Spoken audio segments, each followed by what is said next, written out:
ফেসবুকে এসেই দেখি কাপল ব্লগার নাজিমুদ্দিন চৌধুরী মেয়ে অপহরণ মামলায় কট।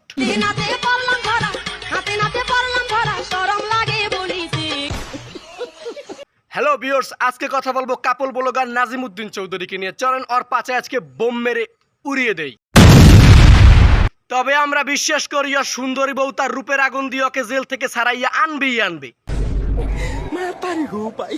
সাভারের নবীনগরের পাশে অবস্থিত সেনাবাহিনী ক্যান্টনমেন্ট স্কুল, আর ওই স্কুলের সামনে থেকেই একটি মেয়েকে অপহরণ করে নাজিমুদ্দিন চৌধুরী সহ আরো ৩-৪ জন লোক মিলে।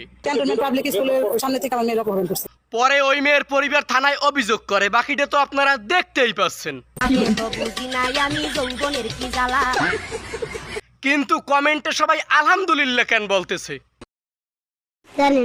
কারণ এই নাজিমুদ্দিন চৌধুরী তার বউয়ের বান্ধবীর সাথে পরক্রিয়া সম্পূর্ণ করেছিল, তারপর তার বউকে ডিভোর্স দিয়ে তার বউয়ের বান্ধবীকে বিয়ে করেছিল।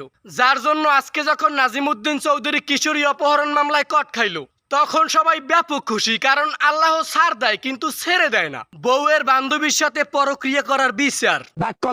আমার খারাপ লাগতে আছে এইটার জন্য, আহারে বেচারি বান্ধবীকে ঠকাই একটা জামাই পাইছিল, হেডাও আবার পুলিশ ধরে লয়ে গেছে।